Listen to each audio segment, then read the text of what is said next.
The latest generation Suzuki Alto redefines compact cars with its modern design and advanced features. Perfect for urban life, it offers exceptional fuel efficiency, a spacious interior, and smart technology for convenience. Its nimble handling and reliable performance make it a top choice for everyday driving. Affordable, efficient, and stylish, the new Alto is built for today's drivers. अस्सलाम वालेकुम, मेरा नाम है चाहसेब हाशमी और ये है Suzuki Alto 2022 model.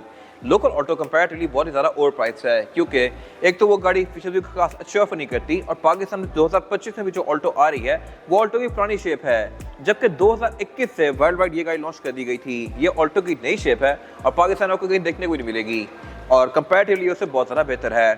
इसमें features भी बेहतर हैं, लुक्स भी बेहतर हैं, इसकी कंपैरेटिवली बिल्ड क्वालिटी भी इसकी ऑब्वियसली बेहतर है क्योंकि जापानीज कार है और प्राइस का भी यहाँ पे कोई बहुत ज़्यादा फर्क नहीं है।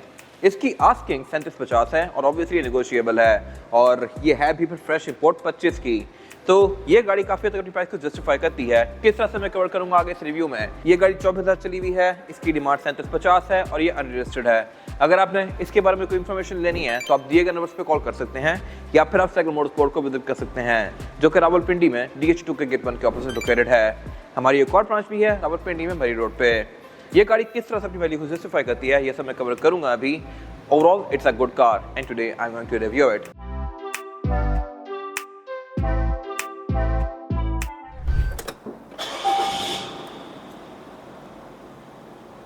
Let's start with the exterior of this car. Looks के लिहाज से ये गाड़ी फंकी है पिछली जनरेशन की तरह। ये इसकी 9th जनरेशन है जो कि 2021 से ऑनवर्ड आना शुरू हुई थी, बट पाकिस्तान में अभी तक पुरानी शेप ही कंटिन्यू की गई है। वो भी वैसे एक बेहतर ऑप्शन है एज कम्पेयर टू उससे पहले वाली ऑल्टो या फिर मेहरान वगैरह, बट स्टिल ये एक टोटली नई चीज़ है और रीडिजाइंड है। हेडलाइट इसकी थोड़ी सी कर्व कर दी गई हैं, बाकी मोरलेस इसकी जो लुक है वो पहले वाली जैसी ही है, लेकिन बाकी ये गाड़ी काफ़ी गोल मोल है, कुछ भी यहाँ पे स्ट्रेट नहीं है। पिछली गाड़ी में सब कुछ लगता था कि स्केल से बनाया गया है, बिल्कुल सीधा सीधा। खैर फीचर्स गाड़ी में बेसिक होते हुए भी ठीक दिए गए हैं। इस तरह से कि इसमें बैक में पार्किंग सेंसर्स हैं, वो मैं कवर करूंगा आगे जाके। हेडलाइट्स इसकी नॉर्मल सी हैं, लेकिन ऊपर यहाँ पे रडार के सेंसर्स दिए गए हैं। इसमें लेड partial assist, auto braking, eco idle, traction control, ये सारी चीज़ें कभी स्टैंडर्ड ही आई हुई हैं जो कि पहले फीचर्स हुआ करते थे। बाकी इसके अलावा ये गाड़ी सिंगल टोन में ही है, इसमें एक 2 टोन वर्जन भी आता है लैपिन के नाम से, मैंने उसका रिव्यू भी किया हुआ है और वो गाड़ी हमारे पास अवेलेबल है। और गुड न्यूज़, वो गाड़ी प्राइस के लिहाज से भी इससे सस्ती है। और अगर बात की जाए इसका साइड प्रोफाइल की तो इसके साइड मिरर रिट्रैक्टेबल है, एडजस्टेबल है और ऑटो वाला फीचर भी आता है। लॉक अनलॉक करने पर ये फोल्ड अनफोल्ड होते हैं, जो कि मेरे ख्याल से बहुत अच्छी चीज़ है। और इसके अलावा इसके इंडिकेटर यहाँ पे नीचे ही दिए गए हैं। फिर इसके साइड मिरर ये ब्लैक है लेकिन बॉडी कलर में है, ये चीप प्लास्टिक के नहीं है।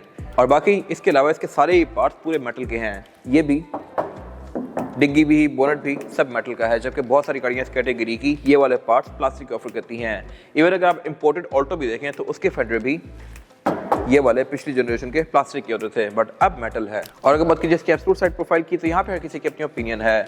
कुछ जगहों पे ये गाड़ी बिल्कुल राउंड सी है, कुछ जगहों पे बिल्कुल स्ट्रेट सी है। जैसे इसकी जो लुक है ओवरऑल कैबिन की वो बड़ी बॉक्सी सी है, लेकिन ओवरऑल यहाँ पे सब कुछ बड़ा गोल मोल है। पहले ये थोड़ी स्ट्रेट लाइन्स के साथ थी, तो खैर यहाँ पर किसी की अपनी ओपिनियन है। एंट्री और एग्जिट इस गाड़ी में आसान है। साइज़ के लिहाज से ये गाड़ी ज़्यादा कॉम्पैक्ट लगती है, पहले ये ऊंची थी, अब इसकी ऊंचाई कम कर दी गई है, बट स्टिल कैबिन स्पेस के लिहाज से डिसेंट है। और अगर बात कीजिए इस गाड़ी के रेयर एंड की तो टायर के बाद ये गाड़ी बिल्कुल खत्म हो जाती है। यहाँ पे बम्पर ही दिया गया है बेसिक, और अगर आप ये भी उतार लें तो फिर ये बिल्कुल बैक से एक्सपोज हो जाती है। फिर इसके अलावा इसमें मड फ्लैप वगैरह नहीं आते, अगर होते तो मेरे ख्याल से अच्छी बात थी। यहाँ बम्पर में सुराख दिए गए हैं बट मड फ्लैप है नहीं, तो ये गाड़ी बैक पे कीशे बहुत ज़्यादा फेंकेगी। फ्यूल डोर्स भी पे लेफ्ट पे दिया गया है। एंट्री एग्जिट भी इस गाड़ी में आसान है। और बाकी इसके अलावा फीचर्स के नाम पे यहाँ पे कुछ भी नहीं दिया गया और अंदर भी ये गाड़ी बिल्कुल बेसिक सी है। और यहाँ पे जो एक और चीज़ नोटिस करने वाली है वो ये है कि इसकी विंडोज प्राइवेसी वाली नहीं है, जबकि जापानी गाड़ियों की विंडोज हमेशा बैक पे टिंट आती हैं। तो आई एम नॉट श्योर कि ऐसा क्यों है, बट ये क्लियर ही है। फिर इसके अलावा इसमें कुछ गाड़ियाँ आती हैं उनकी पिछली विंडोज 6 ही होती हैं, ये खुलती नहीं है। एम पैकेज वगैरह में इसमें अंदर प्रॉपर बटन दिए गए हैं जिनसे आप इनको रोल डाउन या रोल अप कर सकते हैं। तो एम पैकेज वगैरह में या इसके छोटे वर्जन में जिनकी विंडोज़ के लिए कोई बटन नहीं दिया गया होता, उनकी विंडोज़ कैसे खुलती हैं अगर आपको पता है तो कमेंट सेक्शन में मेंशन कीजिएगा। बाकी इसके अलावा ट्रंक को लॉक करने के लिए नीचे यहाँ पर रिलीज किया गया है बेसिक सा। ट्रंक कैपेसिटी के लिहाज से भी ये गाड़ी डिसेंट है। डिग्गी इसकी प्रॉपर लोहे की है और इसके अलावा इसमें स्पेटर ऑब्वियसली नहीं आता। यहाँ पे पंक्चर रिपेयर किट दी गई है। रेयर बेंचेस को फोल्ड करने के लिए यहाँ पर रिलीज किए गए हैं। इस बेंच को फोल्ड करके आप यहाँ पे अच्छा खासा सामान रख सकते हैं। और अगर बात कीजिए फीचर्स की तो बैक पे इसमें पार्किंग सेंसर्स दिए गए हैं, ये छोटा वर्जन होते हुए भी इतनी सारी चीज़ें ऑफर करती है। फिर इसके अलावा टेल लाइट्स की पहले वाली ऑल्टो से इंस्पायर्ड है कुछ हद तक, ये अब अपनी जगह पे आ गई हैं प्रॉपर। पिछली ऑल्टो में टेल लाइट्स यहाँ पे होती थी कैरी डब्बे की तरह, तो ये मेरे ख्याल से एक बेहतर डिज़ाइन है। और अब अगर बात कीजिए इस गाड़ी के इंटीरियर की, तो रूम इसका ब्लैक और ब्लू के कॉम्बिनेशन में है और लुक्स के लिहाज से ये पिछली ऑल्टो से बहुत ज़्यादा बेहतर है। पहले ये बिल्कुल प्लेन से इंटीरियर हुआ करते थे, अब इससे बहुत सारे कर्व्स, कट्स और काफ़ी सारी चीज़ें दे दी गई हैं। इन सब पर मैं आगे बात करूँगा। फिलहाल अगर बात कीजिए स्टीयरिंग व्हील की, तो ये ऑल टुगेदर रीडिज़ाइंड है और ये काफ़ी हद तक वैसे ही है जैसा कि वैगन आर स्टिंगरे में आता है। मल्टीमीडिया वाला ये नहीं है, बट लुक्स के लिहाज से काफ़ी डिसेंट है और ये एडजस्टेबल भी है। और बाकी इसके अलावा अगर बात की जाए इसके मीटर की, तो ये भी प्रेजेंटेशन के लिहाज से बहुत बेहतर है। स्पीड लिमिट इसकी 140 किलोमीटर पर आवर तक है, क्योंकि ऑब्वियसली इससे ऊपर गाड़ी शायद जाए भी ना। और इसके अलावा इसकी जो ये MID स्क्रीन दी गई है, ये भी फीचर्स के लिहाज से डिसेंट है। ये आपको गाड़ी की बैटरी की स्टैट्स, फ्यूल, फिर इसके अलावा गेयर, ऑडोमीटर, ट्रेप्स की सारी चीज़ शो करवाती है। और बाकी हेडलाइट्स के अंदर भी इसका ऑटोमेटिक वाला फीचर आता है। ये डे और नाइट को सेंस करके ऑटोमेटिकली ऑन और ऑफ होती हैं, जो कि छोटी गाड़ी के लिहाज से एक अच्छा फीचर है। फिर अगर बात कीजिए मीटर की हाउसिंग की, तो ये पूरी ही चीप प्लास्टिक की फिनिश में है, लेकिन इन गाड़ियों में बिल्ड क्वालिटी की बहुत ज़्यादा मैटर नहीं करती, क्योंकि ये एंट्री लेवल कार्स हैं। फिर सेंटर में इसकी मल्टीमीडिया स्क्रीन दी गई है। फिर इसमें एयर वेंट्स जो हैं ये भी 4 दिए गए हैं और उससे नीचे इसका गेयर सेलेक्टर दिया गया है। गेयर सिलेक्शन है इसमें PRND और लोड की।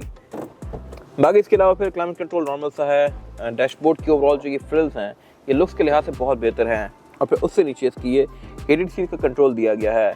ड्राइवर की सीट इस गाड़ी में हीटेड है, पैसेंजर की सिंपल सी है और पैसेंजर की हीटेड सीट का जो कंट्रोल जहाँ पे होना चाहिए था वो जगह इसमें ब्लैंक है। फिर इसके अलावा नीचे ये ड्रॉर्स वगैरह दी गई हैं। हैंड ब्रेक इसमें नॉर्मल है। और अगर बात की जाए सीट्स की, तो ये भी ब्लू और ब्लैक के कॉम्बिनेशन में है। इस पर ये वाइट सा पैटर्न दिया गया है और ये सीट्स हैं मैनुअली एडजस्टेबल। हेडरेस्ट भी इनके फिक्स ही हैं, आप इनको एडजस्ट नहीं कर सकते। और अगर बात की जाए डोर्स की, तो ये बिल्कुल बेसिक से हैं ये पूरे ही प्लास्टिक के बट डुअल कॉम्बिनेशन में है। विंडो इसमें चारों ही पावर्ड हैं, जबकि ये हर गाड़ी में नहीं आती। इसके जो छोटे वर्जन है उनमें सिर्फ फ्रंट दोनों विंडोज पावर्ड होती हैं। बैक पे विंडोज का कंट्रोल दिया ही नहीं होता। उसकी विंडोज आप पता नहीं कैसे खोलेंगे, लेकिन उसमें ना हाथ वाला रिलीज दिया गया होता है ना बटन होता है, तो बेसिकली बटन सिर्फ इसी गाड़ी में आता है। बाकी हेडरूम के लिहाज से ये गाड़ी स्पेशियस है। वेंटी मिरर्स में आते ही नहीं है। रेड मिरर्स का नॉर्मल सा है। फिर इवन जो इसकी मैट्स हैं ये भी इंटीरियर कलर टोन के साथ मैच किए गए हैं और उन पे प्रॉपर लेदर की फिनिश में ऑल्टो की बैचिंग भी दी गई है। और अब अगर बात की जाए स्काई में रेयर पैसेंजर्स के लिए सीटिंग कैपेसिटी की, तो ये भी बैक पे बहुत ज़्यादा स्पेशियस है। लेगरूम तो इसमें लिटरली लॉन्ग व्हील बेस वाली रेंज रोवर जितना है और हेडरूम भी काफ़ी स्पेशियस है, लेकिन चौड़ाई के लिहाज से क्योंकि ये बहुत ज़्यादा चौड़ी नहीं है तो इसमें 2 ही लोग बैठ सकते हैं। तीसरा बंदा आना चाहे तो आ जाएगा सेंटर में, लेकिन फिर ज़्यादा कंफर्टेबल नहीं होगा। सीट बेल्ट में दी गई हैं, रेयर बेंचेस फोल्डेबल हैं और इसके अलावा फीचर्स के नाम पे यहाँ पे कुछ खास है नहीं, बट विंडो इसमें पॉड है जैसा कि मैंने पहले बताया। बाकी डोर्स में स्पीकर के स्लॉट्स दिए गए हैं, इनमें स्पीकर्स हैं। छोटे वर्जन में यहाँ पे स्पीकर्स नहीं आते। और अब अगर बात कीजिए गाड़ी के इंजन की, तो इंजन इसमें 2 मेन ऑफर होते हैं, 660cc सिंपल और फिर 660cc टर्बो। ये सिंपल वाली गाड़ी है और ये आपको एवरेज तकरीबन 20 प्लस की आराम से दे सकती है। 25 प्लस भी ये जा सकती है डिपेंडिंग अपॉन ड्राइविंग पैटर्न, लेकिन 20 से 25 के बीच की एवरेज गाड़ी आपको नॉर्मली दिया करेगी, जो कि बहुत अच्छी एवरेज है ये गाड़ी के लिहाज से।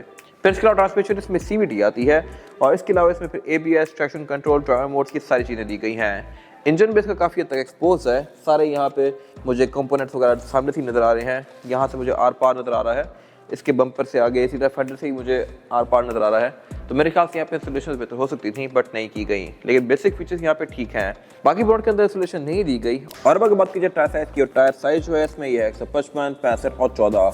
इसमें सिर्फ ये 14 इंच का मिनिएचर रिम है जो कि व्हील कप के साथ है, क्योंकि बेसिक ट्रिम है। बड़ी ट्रिम्स में ऑब्वियसली इसमें अलॉय रिम आते हैं।